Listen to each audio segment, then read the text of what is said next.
How to see your storage usage on Signal application. Hi guys, in this video I will show you how to see your storage usage on Signal application. It's so easy and quick, so let's jump in. First thing, go to your Signal application on your phone and now click on those 3 points up there beside the search icon and click on setting.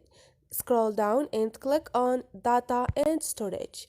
Now you have manage storage, which is the first option. Click on it and you have storage usage. You can also click on the view storage and you have media,